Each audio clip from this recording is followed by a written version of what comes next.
Hello，大家好。今次咧，我哋會介紹翻我哋嚟緊嘅 Sinus Course 啦。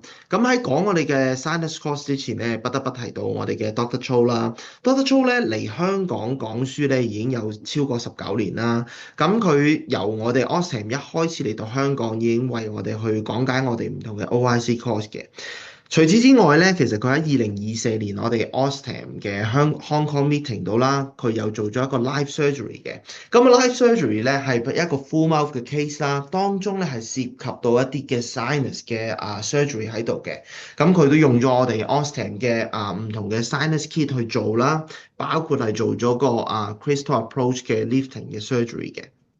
成個 course 咧，其實就會由淺入深去點樣去講解唔同嘅 approach 去做個 sinus surgery 嘅。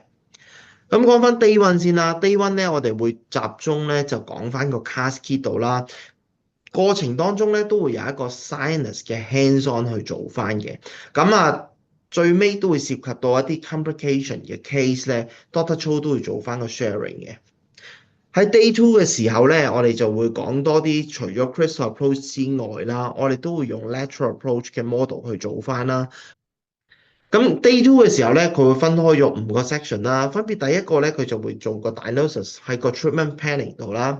第二個咧就係要介紹翻啲 instrument 去做一個sinus bone grafting 你牽涉到嘅一啲嘅 material 啦。咁除此之外咧，都會有個 case differentiation 嘅。咁唔同嘅 case 究竟佢會有啲咩方法咧，去令到你做個 sinus 嘅時候咧更有信心啦。咁第四咧，佢就會 step by step 咁樣喺個 technical tips 度會介紹翻我哋做個 lateral approach 嘅時候要注意翻嘅嘢。去到課程嘅中間啦，佢都會介紹一啲last kit 啦。我哋除咗 cast kit crystal approach 嘅 sinus kit 好出名之外咧，其實我哋都有個lateral approach 嘅 kit 專係 for 呢啲嘅 case。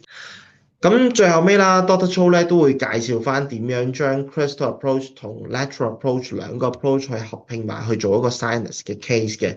咁其實有關嘅重點咧，舊年咧我哋係有一個 seminar 啦，Doctor Cho 都講過，究竟佢點解會認為兩個 approach 一齊去做落個 sinus 度會有啲咩 advantage 啦。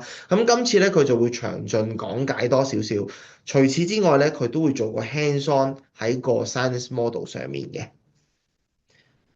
咁今次亦都講翻啦，我哋會學習到嘅重點就係 lateral approach 嘅 last kit 啦，crystal approach 嘅 cast kit 啦。咁今次咧，我哋都會用到唔同嘅 sinus model 去做我哋今次嘅sinus course。